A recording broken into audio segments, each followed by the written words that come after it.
Hey guys, and welcome to the Garage Athlete Show with myself and the one and only Mr. Daniel Fraser. First of all, apologies that we've been a little bit sporadic over the Christmas period. It has just been a mental few weeks. Obviously, Dan had the birth of his twins, is kind of getting into his new routines. For me, with all the COVID stuff going on, I had Willow's nursery shut down. There's lots of things, lockdowns, all that kind of stuff. It just meant we've been a little bit, I've been a little bit off the ball in making sure that these are going out and making it a number one priority to make sure we are getting as consistent as we were up until kind of the back end of 2020. So we've got a few questions come through from the group. I think it's January, new year, new me. We've got quite a few like health and fitness questions come through this week. But first of all, like, how are you, Dan? How are you coping? You got 3 under 4s in the household and you're all locked down like the majority of us are in the UK. Like, have you wanted to murder anybody yet, or is it all rosy? Yeah, no, it's pretty full on, man. Like, just probably as a lot of parents are going through at the moment. I think it depends on the age range. I think newborns at the best of times are very, very tough, but then you have newborns thrown in with a lockdown, thrown in with your other 3-year-old still at home. It's pretty full. I'm throwing with that they're twins as well. It's just it's unreal. It's I knew it was going to be really hard, but it's insane. It's very, very tough. It's harder for you guys as well because obviously you're up north, so all your family are down south. And I know obviously you're only allowed like bubbles and stuff, but I know people whose parents and parents-in-laws can like be part of their bubble so that they can help out with childcare. And I think for a lot of people this past week or so, basically all the way through the Christmas holidays, it was like the schools aren't closing, like everything's going to be fine. Literally, they go back for a day and they're like, right, the schools are all closed. Like, what is with that? Like, give people some lead time. Like, you've just had 2 weeks to allow people the time to get things sorted, and you've given them 24 hours notice. Like, mad, absolutely mad. Anyways, let's go on to something more positive. Let's talk about how we make gains and keeping our home gym community happy, healthy, and making the most out of 2021. I'm looking at the wrong set of questions, I think. Let me have a look. I'll get them up. I do have it. Oh no, 2 days ago. This looks right. Yeah. Okay. So, what's the best way to plan your diet for a person who's looking to lose weight? Going from 99 kgs to 93 kgs in the past, I've just ate a 200 to 300 calorie deficit while making sure I still hit protein target.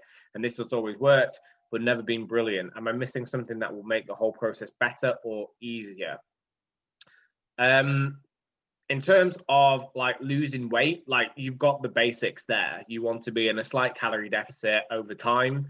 You also want to be tracking your steps and your cardio. So any kind of cardio that you're doing and utilizing those as another tool other than just pulling food. So the first question I'd ask is, how have you figured out your deficit? Like, is it through an equation, or is it, right, when I was at 99 kilos, I was eating 3,000 calories and I'm just knocking 300 calories off that? So it's one of those things when I'm working with somebody, yes, I'll use an initial equation, but that's just a starting point. We'll knock 200 to 300 calories off that. And then if the scales start to shift, then we're obviously in a calorie deficit, and you just want to be making sure you're tracking the other metrics, so your steps and any cardio that kind of you're putting in, because what you'll find is as you start losing weight, you will want to move around less, so your steps will subconsciously become lower as your body is trying to counteract the fact that you are in a calorie deficit. So you just need to make sure you're maximizing your ability to do steps. So if, say for example, you're averaging 8,000 steps, if you can bump that up to 10,000 steps, every 1,000 steps that you do, it's about 40 calories. So an extra 2,000 steps, it's an extra 80 calories, but that's an extra 80 calories of food that you can still keep in your diet and you're still in a deficit. Obviously, if you can push that up to 12,000 up to 15,000, like more than 15,000 is a bit of a ball ache to kind of get in, but you can utilize steps as a form of low intensity exercise that's going to help drive you into a calorie deficit that's very easy to recover from. If you're still training with weights, what you've got to remember is cardio takes away from your ability to recover. So like HIIT cardio, steady state long-term cardio is very time consuming. So the more ways you can integrate basically moving around more to drive that energy outside of the equation, the easier it is. And then it's just remembering that where you start, it's like a moving goalpost. So as you're 3-4 weeks in, the amount of calories you need to be in a deficit is going to shift as your body adapts to it. So you might then need to pull some more calories. You might need to add in some more cardio, or you might need to add in some steps. And then just every now and again, programming a diet break, just to give yourself a bit of a mental break. So I tend to program in diet breaks anywhere between 12 and 16 weeks, just because I think if you're dieting hard for like 16 weeks, like you'll mentally check out well before that, and you'll find it really, really hard to keep pushing. So a diet break would be you simply bring down the amount of cardio that you're doing to a manageable level and add in, say, 200 to 300 calories. So you're trying to get your energy balance back to maintenance for anywhere between 5 and 10 days, just to give your body a bit of a reset before you then push back into a deficit. I'm not sure if you'd handle that any differently. I'm guessing Sam, by the looks of his photos, is like a powerlifter / strongman. So he might. When you say 99 to 93, the first thing that went in my head is he's cutting for a weight competition. So looking at it from a performance perspective, you have to be it's a very fine line. You have to be very careful with getting the weight cut sorted properly. When he talks about weight, he's talking about trying to make a weight class. So there'll be some tricks you can do to get the weight off on the day and to maximize that. I mean, you can do a small water cut. You can do things like switching solid foods out to liquid foods, so you just weigh less because you're not taking in the food that weighs a certain amount. So there's little things you can do in there. I mean, in terms of, if we're talking, performance is the main goal for him there, then yes, he'll need to be doing very light walking. If anything, probably not really a lot of cardio to nothing. If you're looking for, if performance is the absolute most important thing you have to do, if we're talking percentages, you want to keep cardio to as small amount as possible. In terms of general health and well-being and recovering and training, yes, you need to do loads of walking. I think doing a couple of HIIT sessions a week is a great idea. I think as you get close to competition, we're looking for that peak performance. It's not really the best thing we want to be doing as we're getting close to competition. So I think in terms of giving your target and then calories, I would probably say carb cycling can help a lot, especially as you're getting close to competition. Timing is really important when it comes to, well, they say it's not important, but I feel timing of carbs is very important, especially when you're getting towards competition with the training as well. Training is going to start getting hard as you get more into a diet. So you're going to have to make sure your carbs are timed around your training. So the bulk of them should be when you're lifting to give you the most amount of energy you can use during that session. And then you want to taper them down either at the start or the end of the day, depending on whenever you've trained. So yes, bigger picture, all you have to do is drop 200-300 calories and then, slowly come off. Let's say, I mean, at most, if you come for competition, I would look for, say, 1% a week at the most, maybe 0.5% to 1% of body weight a week. So with 99 kilos, you could probably afford to drop near a kilo a week. I think any more than that would be coming off maybe a bit too quick, especially if you're doing an on the day weigh. And I presume you're in the do IPF lifting maybe. So if you're doing on the day weigh-ins, then you really have to be careful of that rapid weight loss because you don't have the opportunity to get it back. Quick story, my last meet, I cut 7 or 8 kilos. It was all going fantastically, really slow, really on process. But then that last week, mucked it up, went too aggressive on the weight cut because I wasn't going to make weight. I was going to be slightly, I mean, we're talking 0.5 kilo over, but that's enough for you to not lift in your weight class. And I noticed even 3 to 4 days of rapid weight and fat loss tanked my performance completely, like to the point it was like, whoa, like it was like, imagine going into the gym on one of your worst days. So it's a very fine line of making sure it works. So I would always say start earlier than you think for your weight cuts. So for your competition. So what I normally do is I work backwards. So, the good thing about competitions with weight categories is you have a specific number to aim for. There's no sort of, I want to look this way or that. You just have to weigh that amount. So what I normally do is say if I'm 8 weeks out, I've got 8 kilos to lose, or I've got to lose 8 kilos in that time, a kilo a week. Okay, that's 2 months. If I can do that, that's more than enough time.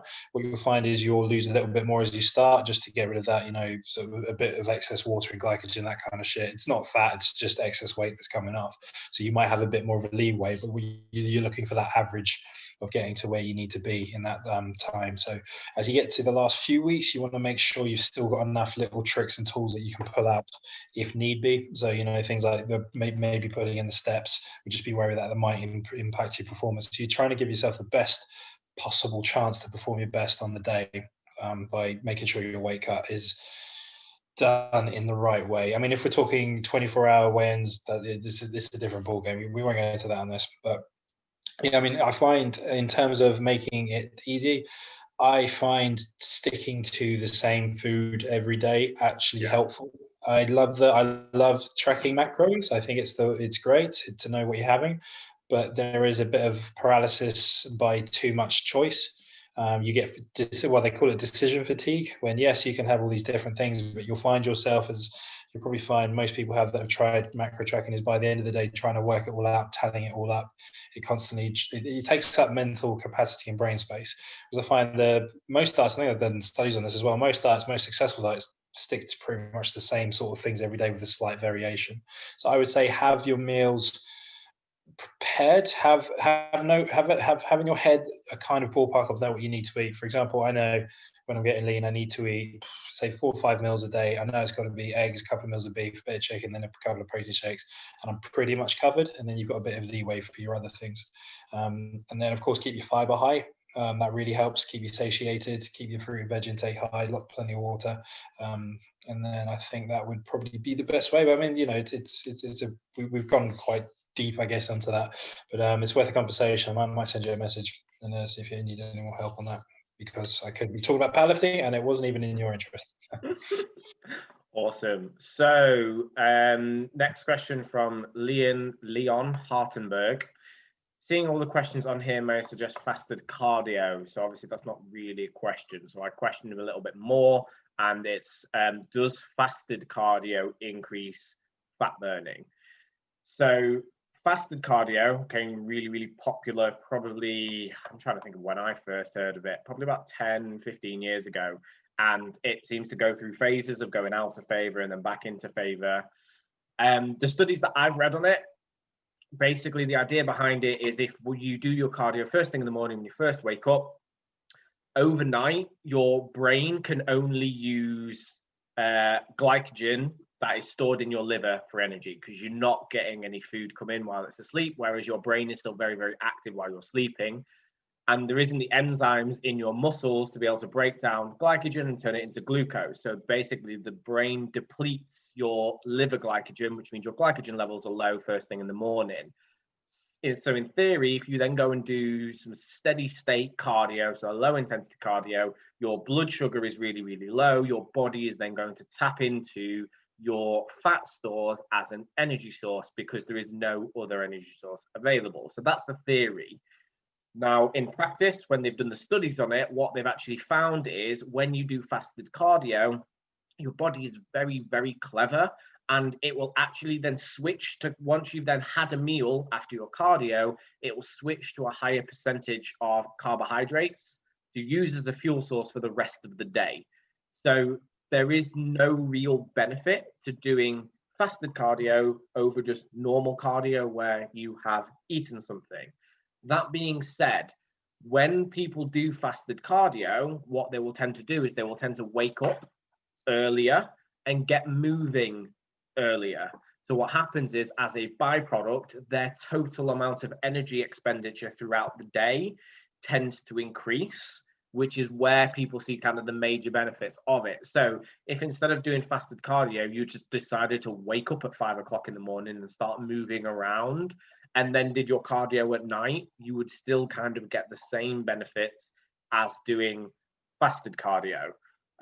Hopefully that isn't kind of going into too much science. Like, have you ever done fasted cardio, Dan? I've trained in the morning without eating breakfast. I suppose that's fasted, not intentionally, but I guess that's fasted cardio.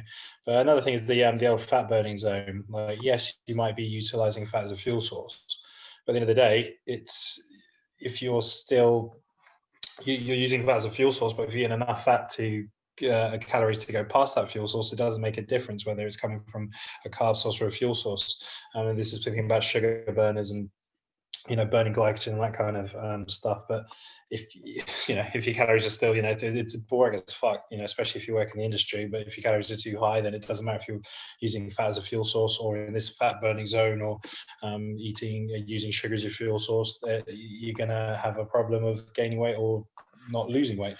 So some people say you shouldn't have sugar around your training or carbohydrates. I'm of the opinion if you're having your carbohydrates around the training and it's helping you to work harder and put more effort in, and you've capped your calories at the end of the day, then I'm all for it.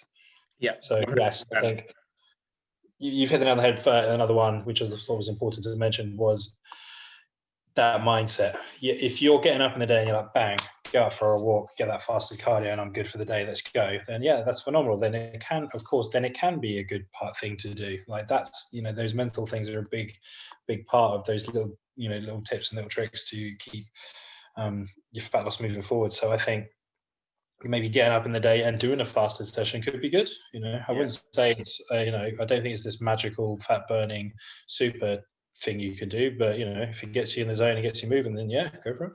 I think it's cool to be part of the 5 a.m. club as well, isn't it? It's look at me, I'm up before everybody else and I'm getting my cardio in. So which I think is cool. I mean, I get it. I mean, I prefer to train late afternoon or evening, whereas at the moment I don't have fucking any time to train.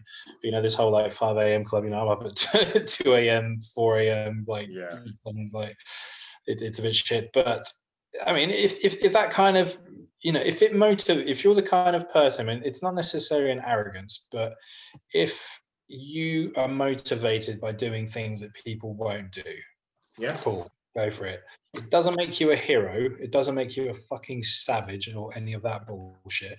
But if you feel that I'm doing something that other people aren't willing to do, I know this isn't the best thing, but this is keeping my mindset in the right place to move forward, do it. That's great. It's you ever watched any videos by David Goggins? I know who he is, but I don't really follow him. But when I was deep in prep last year, I was listening to his book, and it just makes you want to be like a bad motherfucker. It's if he can basically he was pretty much training to be a power lifter, and somebody challenged him to do a 24-hour marathon or something like that. You've got to do so many laps around this thing to qualify for this ultra marathon. And basically he ran until he had internal bleeding. It just absolutely is one of those people that just likes to put himself through pain just to know that he's alive. He's just fucking crazy. When I was on prep and I was like, this guy can go through that, I can go through feeling hungry for a couple of months. So yeah, good stories if you're ever kind of going through anything like that, reading or listening to stories of people that have been through kind of a hell of a lot worse. It does help put things in perspective for you. Totally. Okay, so Chris Robinson, you're going to love this question, Dan. Do you have any recommendations or opinions on multivitamins and natural test boosters? I've heard everything from they're great to total waste of money. Just wondering what your thoughts are. I'm going to let you answer this one first. I think my friend I used to work with said it best. He says, every nutritionist or scientist or nutritional science worker says you don't need to take multivitamins if you eat enough fruit, vegetables, you're covered, but yeah, they all take one. So I'm kind of that opinion. I think it's just an insurance policy. Like, it's not going to do you any harm. It might not be doing you that great, but if by popping one little pill a day, keeps you healthier, fuck it, why not? Like, I'm all for it. I mean, I think it's part of that mindset thing again. When you wake up, take the pills, take your vitamin D, take your fish oil, take your multivitamin, you feel, yeah, we're good to go. It's all that kind of mindset sort of thing. So I mean, I think multivitamins, they're so cheap and you can get them anywhere that you might as well like just pop one in. Like, I mean, I would, if you don't take it, probably not going to do you any harm, but for the small cost and what it might give, it's probably worth doing. In terms of natural test boosters, I mean, I don't really have much experience on those kind of things. I've always been of the opinion, if you're interested in natural test boosting, all that, just take steroids. Like, if you're going that far down it and becoming that mentally worn out by what to take when and where and all that, I would just start looking more down that route. But I mean, the big one when I was a kid, was it tribulus, or like horny goat weed or something like that? I know Max. Horny goat weed. That was one, yeah. When what's his name? Mike Ashley bought the gym chain. So there's Sports Direct gyms now, isn't there? So he bought out a load of LA Fitnesses and they bought in like all their products. And like, I just remember being at the front desk and there was this big sign that said like horny goat weed on sale. I was like, am I reading that right? Is that a joke? Or no, this is this new supplement that we've got to push. It's meant to be like really good for naturally boosting testosterone. I was like, and you guys have got to sell that. They were like, yeah, we've got to sell a lot of it.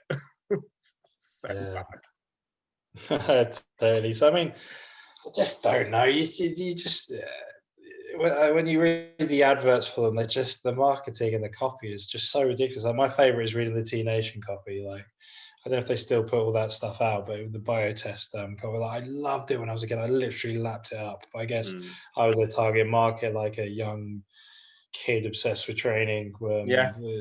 So probably appealed to me. Whereas now looking, just like, what the fuck? Like, the stuff they come out with is just hilarious. But I've all the big dicks in the industry that I follow and respect all say the same things in terms of, no, they don't really do anything, and it's probably a waste of money. So if they're all saying that, then I'm all right. For me, I'm having a discussion with somebody about this, and they were saying to me, if I went on one of these things and said, right, I've got this thing that's going to boost your natural testosterone levels by 200%, you don't have to do anything, it's literally dirt cheap. Yeah, what is it? Sleep. Most people don't sleep enough. If you are sleep deprived, your testosterone will go into the toilet. They've done studies where basically they sleep deprived a group by just an hour a night, and it put their testosterone levels basically in their boots. And by just getting them to sleep the proper amount, they boosted their testosterone levels back up to the same level as the standardized group were given HRT. So it's as powerful as doing like a HRT. Just getting good quality sleep. Obviously, for yourself, you've got newborns, there's nothing really you can kind of do about that. And then, but a lot of people are staying up far too late, exposed to blue light late at night.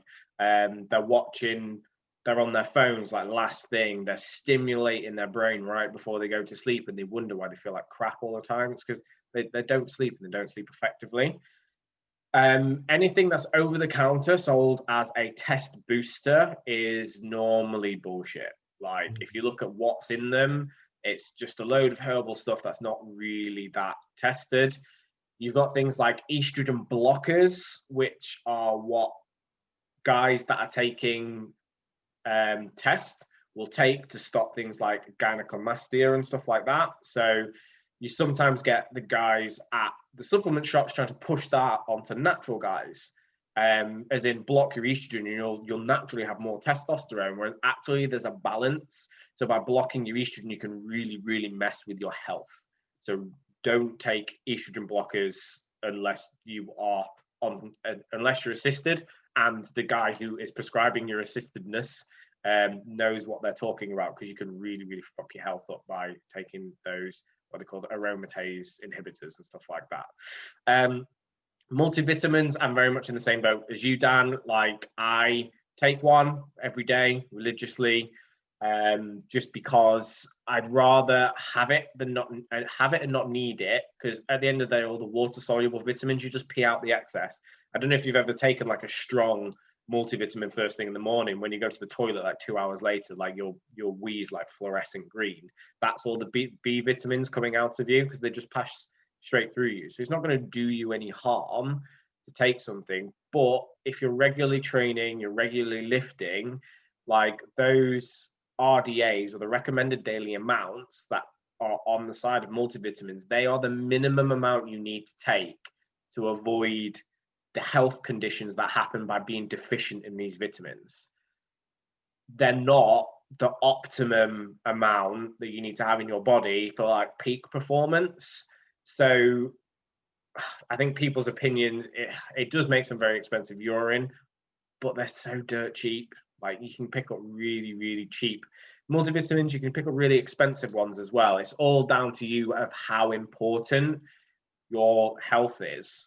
Just like the same with any supplements, like, it shouldn't take away from having a well-balanced diet that has plenty of leafy greens in there, has plenty of fruits and vegetables, so you're getting your natural sources of vitamins. Those are just there to kind of boost them up. Cool. Right, James Crowther, have you guys got anything in your gym that you don't use but won't sell? No, I think I've probably sold it. Probably haven't used my log for a while, but I've lent it to a client, so it's getting used. But I've had a bit of a cull recently where I've gone Bruce Lee, and I've literally got rid of everything that I'm not using. Plates, literally everything, plates, bars, all kind of sorts. I mean, I don't use that. I think like with specialty bars is you don't use them that often, but you like to have them in there for the rotation. So one day you might freaking, I don't know, break your wrist or something, you can't squat, but if you had a safety bar, you can do it. So I keep it. So I mean, that you don't use but won't. So not really. I mean, I literally just sold James my freaking circus dumbbell because I wasn't using it. So maybe he's just after more kit. For me, it's battle ropes. I've got a set of battle ropes in my garage. I've used them maybe twice. Yeah, where you put them? You got no room for them.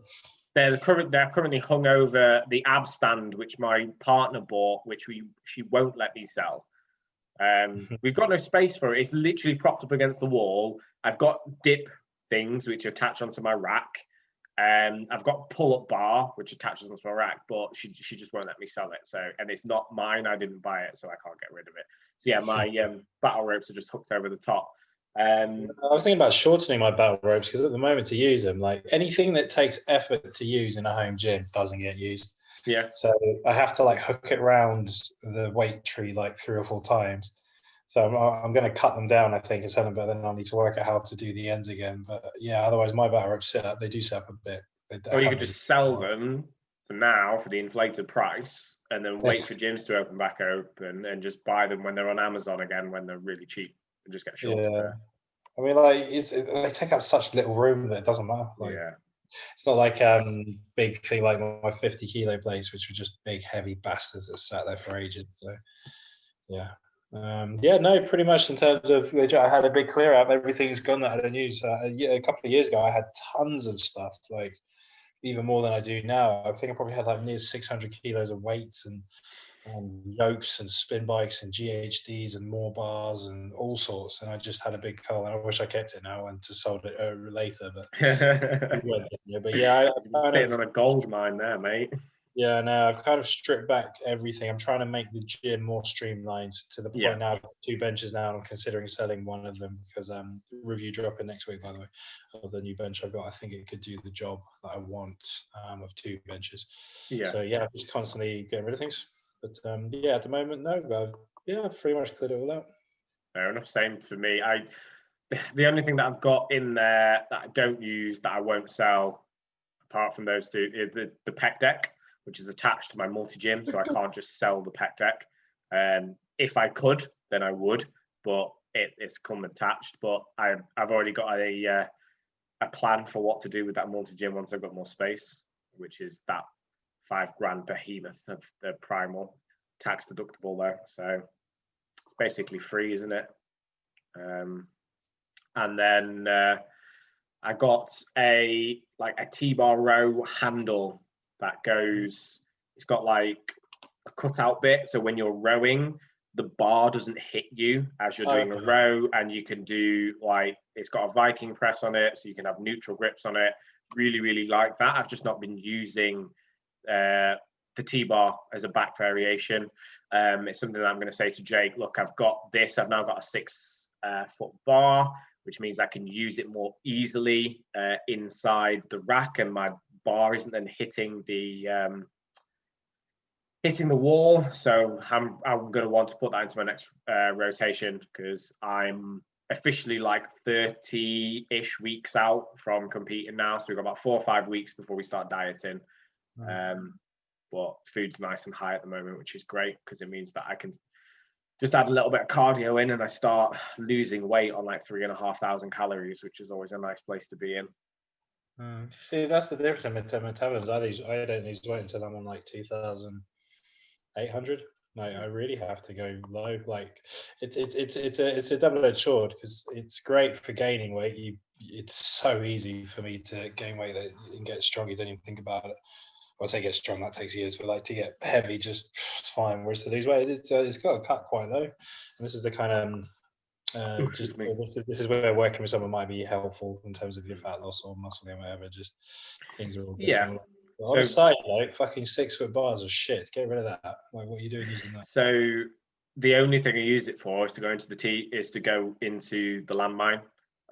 Just because basically if I squat with it, my ass hits the opposite wall. So I can't squat. Yeah, I think I've got a 5-foot bar for hip thrusting, but like I just think 6-foot bars are just, I thought it was a 5-foot bar. Like the guy who sold me it, because basically I talked him down in price. He wanted like 100 quid for it. I was like, I can go on the MirrorFit website and buy a 5-foot bar for like 60 quid. I'll give it you for 50. I was like, okay then. Got it home and stood next to it, and it's taller than me. So I'm like, I'm 5'7", so it's a 6-foot bar. He just didn't know what he had, so I was like, I'll take that. Like, mint. Yeah, I got like a 50 quid bar off Amazon, and honestly, it's hilarious. It's like the shittest thing you've ever seen. But I fucking love it. You can just like launch it about. But it's like, it must be like 27 mil or something, and like the collars feel they're gonna fall off, but it's so shit. I like it. Okay, so next question. So this was inspired by a post I saw within the group, and it got a lot of people arguing on it. So the original post was somebody posted up about like their cupboard full of like chocolate. It's their kids' like sweets cupboard, and it's like, I've just started to eat healthy, and I've just finished my session, and now I want to go and raid this cupboard. Like, what should I do about it? And everyone was like, just throw it all out. Like if it's not there, you won't want to eat it. And I'm just like, I'm not being funny. That would make you like public enemy number 1 to your kids. Like, they're not on a diet. Like, they don't give a shit that you're trying to lose some weight. Like, if you've suddenly gone from having crisps, chocolates, sweets there, but they're actually managing it, like, so they're not just eating it all day, every day, they have it every now and again, that's promoting a good relationship with food. If you suddenly get rid of it and you teach them that that food is bad, off limits, like you can't have that, it's naughty, you are going to royally mess up their relationship with food kind of as they get older. So the question that I put in there is, why is willpower such a rubbish tool to change behaviors? So even though he doesn't want to eat those things, why does he keep kind of wanting to go back to them? So do you want to give your opinion on this first? I'm just trying to find it at the moment as we're talking, but I remember Charles Poliquin going into this. Was it The Myth of Discipline? I'm trying to find the post, basically going on about that, saying basically saying before I find it, I'll try and see if I can find it, maybe link it back later.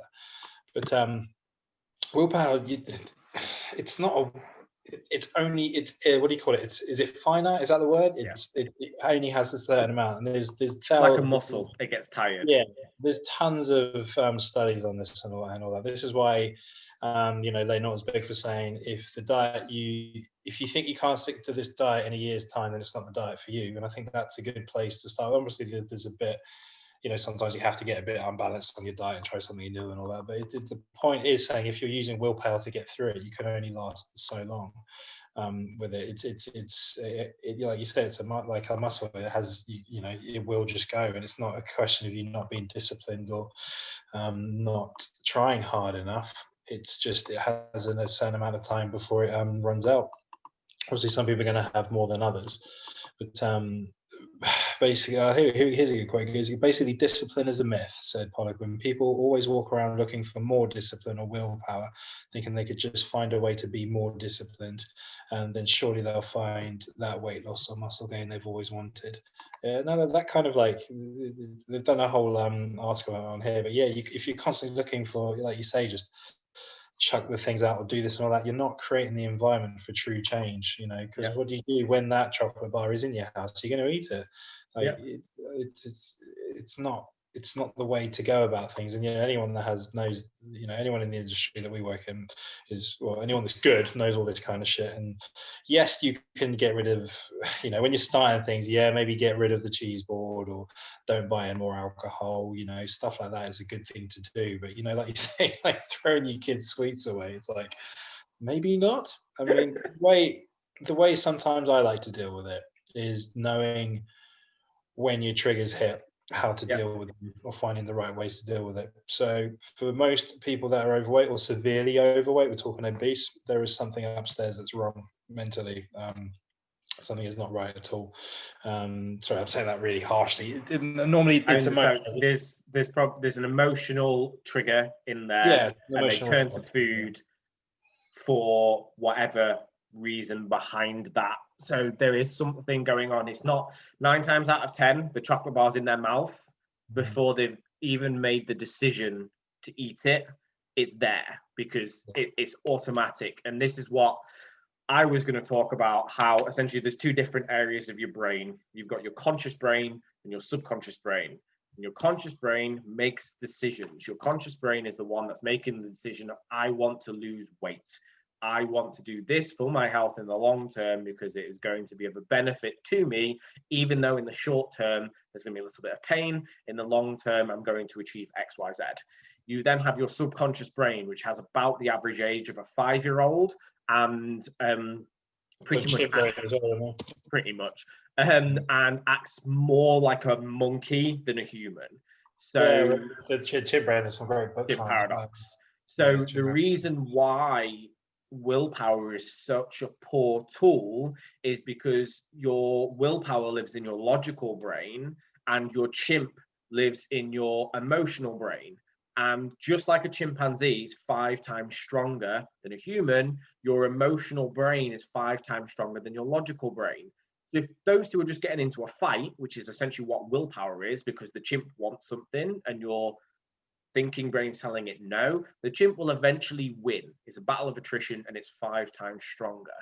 So what you want to do is you want to lay down new habits. You want to reward yourself for doing things that are going to get you to that target, so that you're working with the chimp, working with that emotional brain rather than working against it by telling it no. What happens when you tell a child no?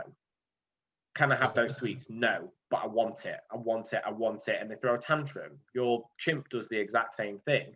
Whereas if you then say, okay, I want you to do this, and if you do it, you get a reward, they're much more likely to do it. But you're not a dog. Don't reward yourself with food, because that's counterintuitive and it will move you further away.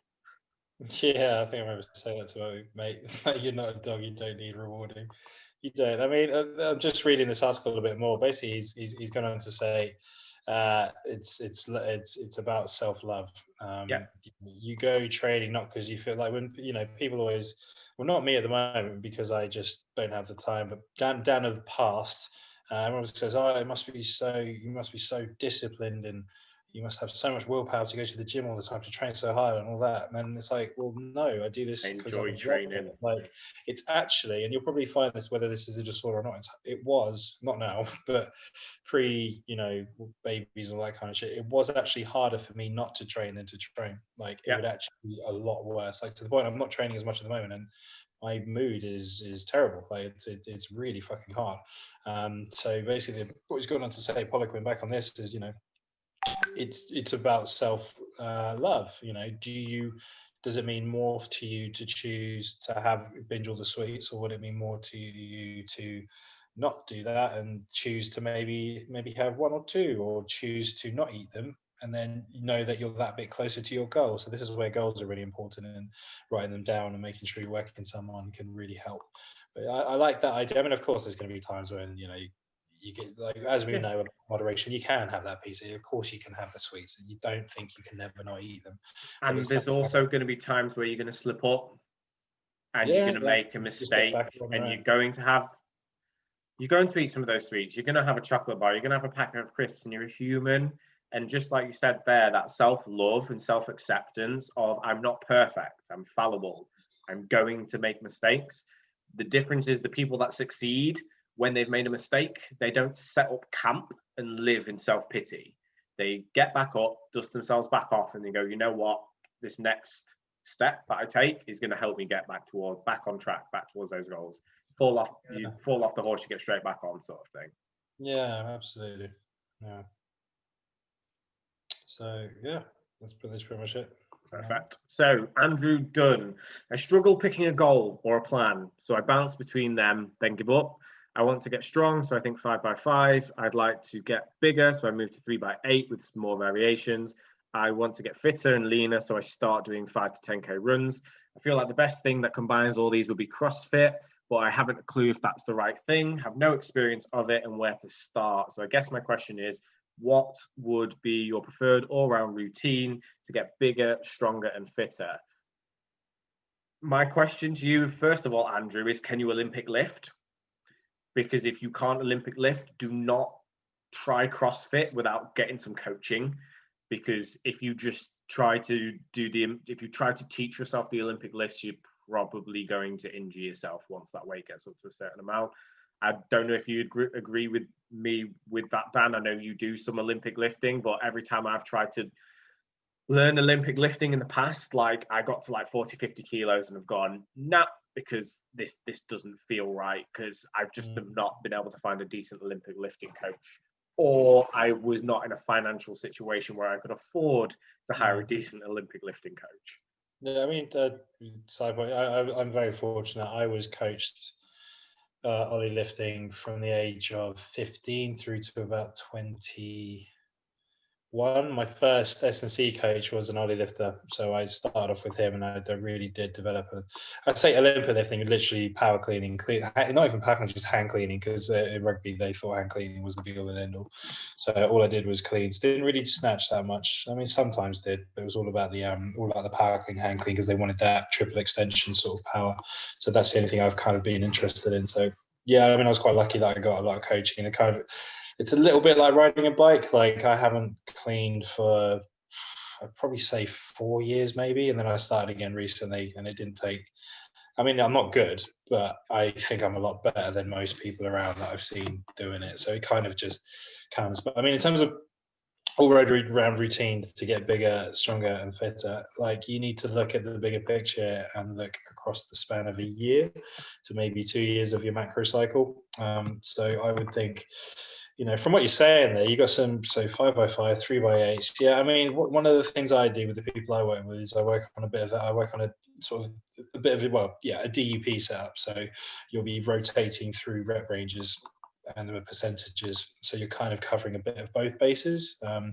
You can certainly still gain some decent size off doing your strength work and a bit of hypertrophy work as well. Like, there's plenty of lifters, powerlifters, who kind of gain their weight through calorie calories, so their training doesn't really change that much. They just put the calories up and down depending on when they're getting closer or out of competition, or if they're putting on too much weight. So you can, to be honest, mate, you probably could do all of these at one time. You wouldn't be the absolute best of what you need to be, but you know, from your picture, it looks like I think you're a rugby player from looking at your picture. So I mean, it's totally. Oh, we've got a friend in common. Oh, he knows the guy that lives down the road from me. So I mean, you can certainly do them all. Like in terms of being, you know, if we're talking getting fit and strong, if you want to be the best at everything, you certainly do them all. But I would say the thing, unless you go into the microwave, I won't be able to see you. I would say is probably you need to work with someone potentially and take that decision fatigue away from you. Sometimes working with a coach isn't necessarily because obviously they'll hopefully know a bit more than you and that kind of stuff, but it takes that indecision away from you. So when I've worked with coaches in the past, for example, I've worked with Propin, I've worked with my friend Lee, I've worked with a couple of other people. It's been more because I want to, you know, get from them good, but I'd like the accountability factor as well. So I remember when I worked with their sort of coach, I said that I just want to be as lean as possible. That was the goal, and then it happened, and it was just kind of just because I just followed what they did. I mean, we were talking like macros on a sheet, following it, but that mere fact I was sort of checking in with someone kept me stuck to that goal. So I like the idea of sticking to that for a good 3 months and going for it. But another thing you could potentially do is do 3 months focusing all in on one, 3 months focusing on the other one, and then 3 months on the other one. You know, that's more typical traditional linear periodization of, you know, get fit, get big, then get strong. You know, you can run those sort of things. You can do them all at once. That is doable. But I mean, it might just be do 3 months of the year, focus on something. I think that could be a good way of doing it. So, I mean, my preferred all-round routine would be obviously my method of training that I give to people with what I work with them. But I mean, there is. So I'm going to say it because Dan won't. Hire Dan as a coach, and he will sort your life out. Because I have no idea when it comes to like powerlifting stuff. But by the sounds of your goals, as you said, so I have a coach right now, and it's just as Dan said. Like I spend all day, every day, writing programs, writing nutrition plans. Like I just want somebody to take it off my hands, so I don't have to think about it. Because it's a busman's holiday when I'm trying to kind of like write my own program. Yeah, well, the interesting thing I've known is like nearly, I would say not everyone, but I would say probably 80 to 90% of coaches I know who are phenomenal coaches, you know, great coaches like yourself who truly care about their clients and put their all in on that, don't coach themselves. They just, I mean, they probably do coach themselves and they know how to lift and all this kind of stuff, but they don't necessarily program themselves, or they just leave it to someone else to sort out. So I think there's something. I think a good coach recognizes the value of coaching. Exactly. Yeah. Because that's literally what they sell. Like it's one of those things. Like I have a coach for my training. I have a coach for my business that helps me grow my business. There's only one thing that's more valuable than experience, and that's somebody else's experience.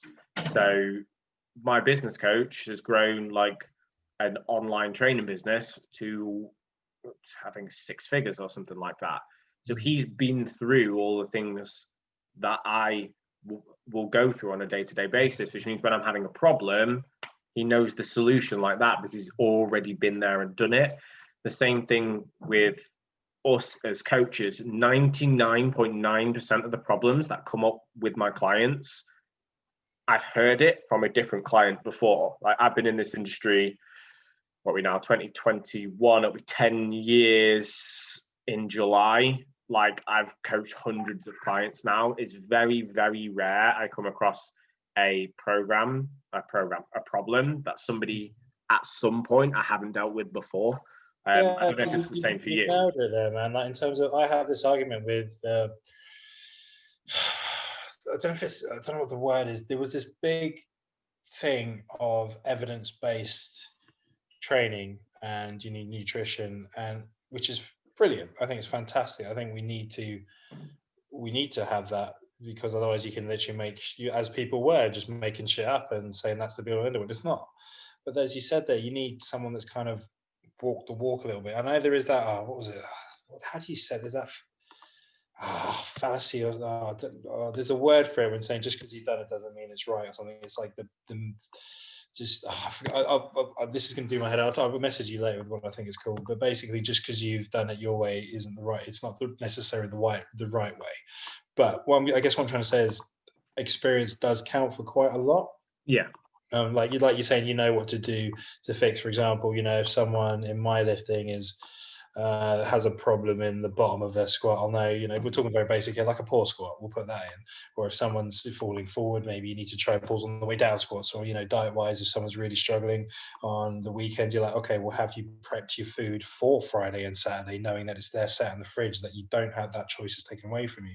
So little things like that on the diet as well. So, I mean, we've both been through it as well. Like I've got plenty strong. I've lost 20 kilos of fat pretty much at one point. So it really does help out that you know what you're doing on that kind of side of things. But sorry, I'm just I got a bit lost on there. We've gone on a major tangent away from where that original question was. So back to the original question, hire Dan or just speak to Dan in a DM and he'll be able to help you out a lot more. We'll get chatting because it sounds like basically you sound like me. And half the rugby players I work with, you're trying to boost all of it. So, this is where conjugate does pop up quite a lot. Yeah. And this is where CrossFit has become very popular. You're trying to boost so many different things at once. And it's not necessarily a bad thing. Not everyone wants to be a RIP powerlifter a RIP bodybuilder or a really strong powerlifter. Maybe some people want to have lots of different things to their bow. But yeah, we'll have a chat, man. Sorry. Yeah. Okay, so John Orwin Taylor. What should be the first goal of someone planning on following a weight training plan for the first time? So I was going to message him back to be kind of a little bit more specific with this, and then I had an idea pop straight into my head. Your first goal when you are first starting to lift weights should be exercise execution. So learning the skill of lifting weights. So don't worry about progressive overload. Don't worry about losing weight. Like if you want to manage your diet and stuff like that, it's learn the skill of lifting weights. Lifting weights is a skill. Just like if you wanted to learn to drive a car, you wouldn't hop in a car and go and take your test on day one. You have somebody show you where everything is. You then practice all the different movements, all the different things slowly till it becomes automatic. And then you move on to stuff that's kind of more difficult. So it's the same thing with the skill of lifting weights. Maybe a basic push, a basic pull, a squat, a lunge, and a hip hinge. Like it doesn't really need to get too much more complicated than that when you're first starting out. You see so many guys that jump straight into like what they've read in Men's Health or Men's Fiction, as I like to call it. Rather than just focusing on the basics, getting really, really good at the basics, and then thinking, right, what's the goal? Do I want to get strong? Do I want to get shredded? Like, what would you say is the first goal that someone should do? Get stronger. Get stronger. But we're not talking max out every session. But I say this, mate. I don't know about you, but when I first started training, you maxed out on curls and presses every single day, and you tried to lift more and more each time.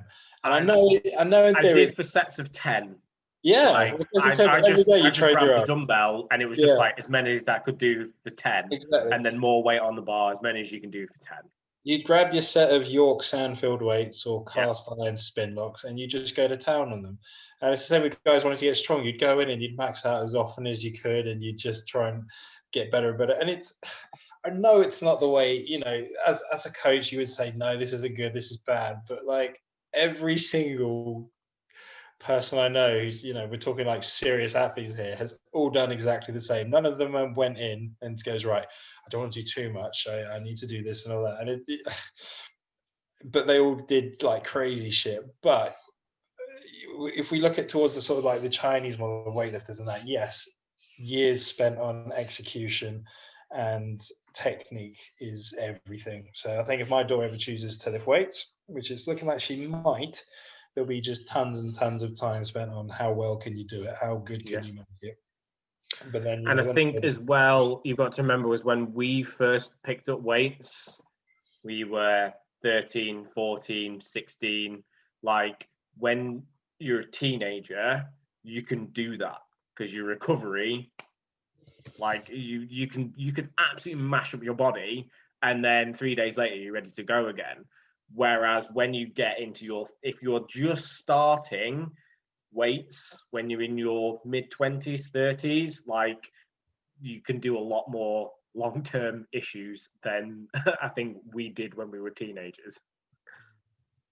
Yeah, so try weights for the first time. Get stronger.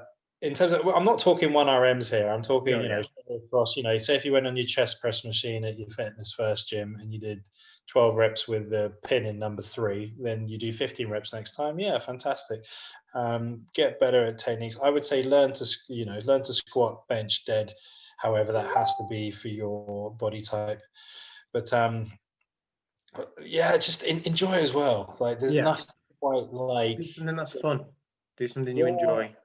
Getting to the gym for the first time. I still remember running around my local council gym and not having I used to go on the stepper, right? I didn't know how to use it. So the steppers, the Life Fitness ones, I would just push them all the way to the bottom because I didn't know how to use them. So I looked like a right idiot, just push them. I would squat out of the bench because we didn't have a squat rack. So I would good morning out of the bench and then box squat on it, and I would just do stupid stuff and run around doing, seeing what machine I could stack and all this kind of shit. You're basically an idiot, but you run around sort of doing all the exercises.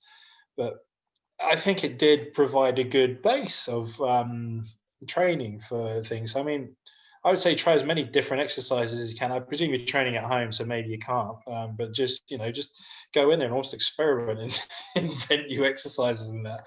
I think enjoy it. I mean, if you enjoy working with people or getting there's some great beginner routines out there. YouTube's a phenomenal resource of exercises and exercise libraries and all that, but you have to know where to look is the next thing. But I mean, the first goal of training for the first time, you've nailed it. Get better at the lifts, get stronger, and enjoy it. Do those 3 things for the rest of your life, you'll be all right. Sorted. Right, Ebony Michaels. So smoker here will continuing to smoke, scrap whatever diet / exercise plan you're on. Will there be no point in dieting, etc., if you're a heavy smoker? I thought this was an interesting one. Let's hear your thoughts on it first. Well, I don't know if it's controversial or not. I mean, if we're talking about in terms of health, do we even need to say how bad that is? I think she's gone in to say she has about 20 to 30 a day. Obviously we don't really need to bang that drum. Well, at least I think we don't. It's written all over the packets and all that. In terms of what diet plan, will there be no point? No, there's not no point. I mean, there's no calories in a cigarette. Yeah, I mean, you could even argue, what was it, like supermodels would purposely smoke because it kept them appetite, because it's I was going to say the nicotine's an appetite suppressant. Yeah, so they purposely smoke to keep them thin. I mean, obviously we're not talking about health here, we're just talking about body comp or leanness or however you want to call it. But I see it from I don't know, I won't name names, but I know some names who are quite famous and popular who smoke like chimneys, and they're still elite athletes. There's not as many, it's a rarity, but they do smoke a lot, and it doesn't stop in them training as hard as they can. Would they be better if they stopped smoking? I think so, absolutely.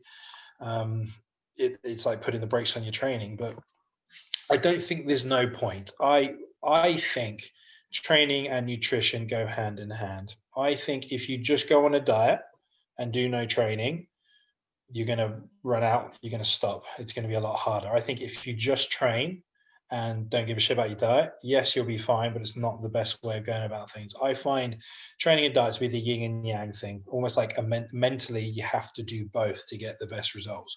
So I think if you're currently in the stage at the moment where you're smoking all the time, drinking, not particularly taking care of yourself, and you think, because you're in it, it's almost like a self-fulfilling prophecy. You're like, well, I'll just stay in it. Fuck it. I smoke all the time. I'm not going to train. You will get better if you just make that first step to go do a training. I don't know, do some sessions, or maybe think about if you eat, say, 5 meals a day, or not even 5 meals. Like, I'm presuming, we're talking.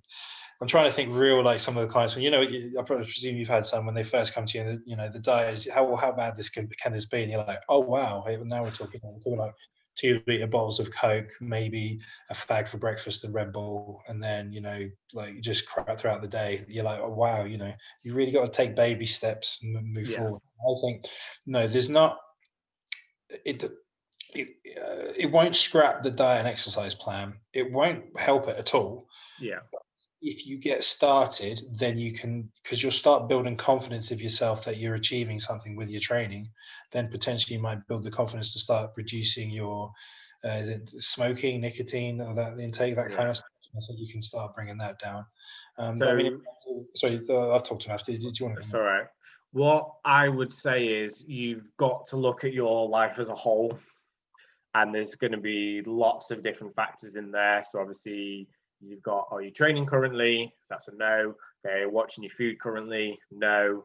You smoke heavily, you're drinking as well. I'm guessing you're probably not tracking your water intake. You're probably not going to be that active in terms of like steps and stuff, and you're definitely not going to be doing that much cardio.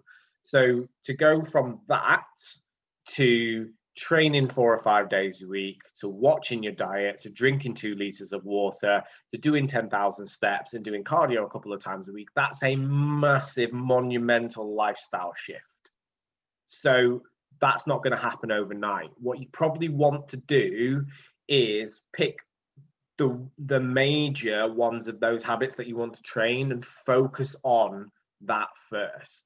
So it might be, right, start doing resistance training 3 days a week and track your food where it is. So those are 2 things that you can do, and just do that until that feels like it's a comfortable part of your routine. What you might find is even just doing resistance training, you get really, really out of breath, like doing the exercises, just because we all know the effects that smoking has.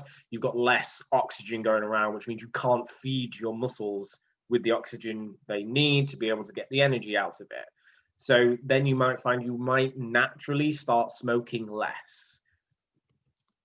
In my experience, when people start to improve their training and improve their diet, it's what's called a keystone habit. So when you get that habit, you will find the rest of your life starts to revolve around those keystone habits. You'll start to want to eat better because you understand that you'll then perform better when you're in the gym, when you start to see your numbers going up in your lifts, or you start to do, you start tracking your steps and you're noticing, right, getting 5,000 steps a day is a lot easier. Now can I bump that up to 6,000? You start doing these, setting yourself these little mini goals of progressing, that at the end of the day, smoking is not going to stop you from losing weight. If anything, stopping smoking very abruptly will probably cause you to put weight on, just because it's such a major change and it is an appetite suppressant. And what happens is when people get that nicotine hit, they will look to get it from somewhere else and they'll normally turn to food. So my advice would be, like, find those other little lifestyle bits that are in there. Don't focus on the quitting smoking as a major thing. But what you might find is 3-6 months time, you might make that decision to cut down on it anyway. Are you okay? Sorry, 2 seconds on it. Will be on the. That's okay. So I think Dan is maybe getting called away with his little ones. Who we got here? Oh, this is Ashton. This is baby. Oh, yeah. Oh dear. Shouldn't you be asleep? She was asleep, but it's night time, so they're waking up now. Waking up. They're getting hungry. They will stay up till 11, okay. And then they'll go to sleep, and then they'll start kicking off again about. No, they'll go to sleep around 10ish. They'll start kicking off at 11:30. Then I have to try and stop them waking up till it's feeding time, because we try to feed them every 3 hours. Right. I'll get fed, and then they won't settle. Then I'll be back and forwards the whole. Right. So we've only got one question left, so I think we've done a decent innings there. So we'll call it a day there. James Crowther, I know you've got one question left on that. I'll send you a DM to answer that, and we'll answer that. I spoke to him today, so I'll give him I'll have a chat with him as well, mate. Yeah, drop a DM to him to give him kind of an answer to that. But we will cover that question on next week's episode, just because, as I said, you've got stuff to do now. So thank you to everyone who has joined in. We have got the wonderful Dan's wonderful daughter joining us for the end of this episode. As always, if you guys have any questions you'd like us to answer, join the Home Gym UK group. So that's the main group, not the sales group. That's where the question box goes in every single week. If you want to chat to myself or Dan, I've now started putting the links to our social medias, etc., in the bottom of the show notes. So kind of click on either of those links and you can have a conversation with us, whether it's powerlifting, strongman, or just generally being awesome for Dan. It's also great with barbecues and babies as well. Or if it's kind of body composition, bodybuilding, that kind of stuff, then jump across. More than happy to chat. As Dan said, we can chat, training, home gyms, and food all day long. So enjoy the rest of your evening, buddy, and hopefully I'll catch you again next week. Well, guys, thanks, and do the best you can this year, guys, and relish your home gyms. Yeah, happy 2021, guys. Yay.